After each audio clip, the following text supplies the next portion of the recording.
जिला कांगड़ा के ब्लॉक ज्वालामुखी के क्षेत्र में एक परिवार में ऑर्जिमोन पॉइजनिंग का मामला सामने आया है। मुख्य चिकित्सा अधिकारी कांगड़ा डॉक्टर गुरुदर्शन गुप्ता ने बताया कि इस पॉइजनिंग के कारण उस परिवार के एक व्यक्ति की दुर्भाग्यवश दुखद मृत्यु हो गई है और परिवार के अन्य सदस्य भी उपचाराधीन है। ऑर्जिमोन पॉइजनिंग एक प्रकार की पॉइजनिंग है जो मिलावटी सरसों के तेल से हो सकती है।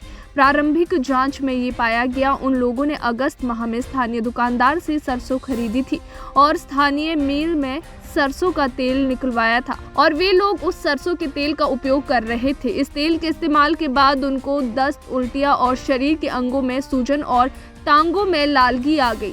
इसके लिए वे अलग अलग अस्पतालों में यहाँ तक कि चंडीगढ़ में भी इलाज करवाते रहे, परंतु दुर्भाग्यवश एक व्यक्ति की मौत हो गई। परिवार के अन्य सदस्यों में भी ऐसे लक्षण आने पर उन्होंने स्वयं ही इस तेल का इस्तेमाल बंद कर दिया।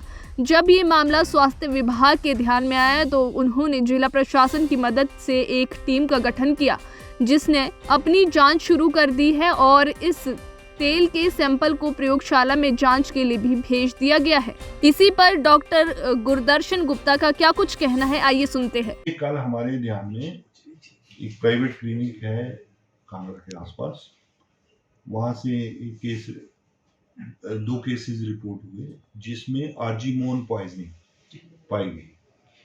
आर्जीमोन एक किस्म का खरपतवार या वीड होता है जो सरसों के खेतों में पाया जाता है और इसके जो सीड का साइज होता है वो भी लगभग वही होता है जो सरसों के बीज का साइज होता है।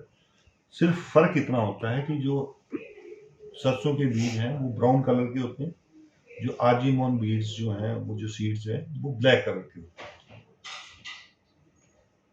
इससे एक एल्कलॉइड निकलता है सैनोरिन जो कि मानव शरीर के लिए घातक होता है।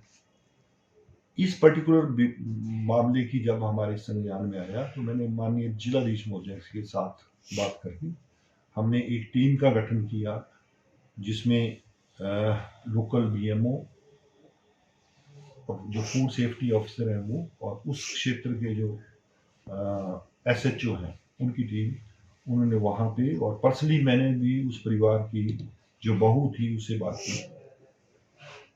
मामला ये था कि उन्होंने अगस्त महीने में लोकल वेंडर से खुनिया में किसी दुकान से सरसों के बीज खरीदे बड़ी मात्रा में और उससे उन्होंने प्योरिटी के कंसेप्ट के खातिर खुद नया तेल निकलवाया और जब से उन्होंने वो तेल की कंजम्पशन शुरू की, जो मृतक व्यक्ति जिनकी अनफॉर्चुनेटली डेथ हुई उसमें वो लक्षण आए।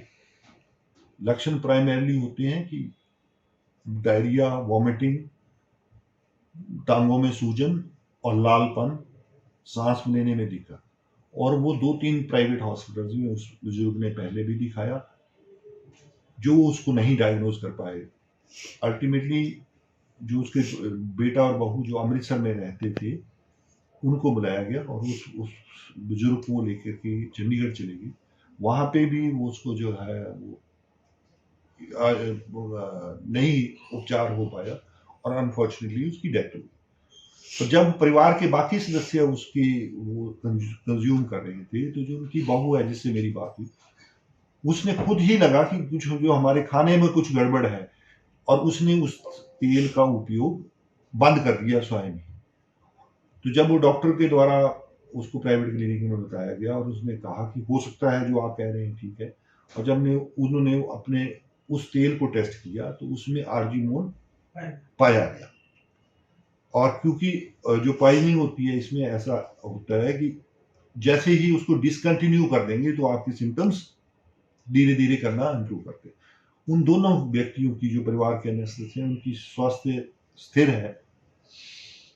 जो हमने टीम का गठन किया था उन्होंने जगह का मुआयना किया, उस परिवार के पास जो बाकी तेल बचा हुआ था उस पर्टिकुलर तेल के साथ का उसके सैंपल लिए गए और जो जिस दुकान से उसने वो सीड्स लिए थे उसके सैंपल लिए गए और वो जिस होलसेलर से वो सीड खरीद के लाया था ब्रांको से उसके सैंपल, वो सारे सैंपल हमने कंडाघाट लेबोरेटरी में फर्दर टेस्टिंग के लिए भेज दिए।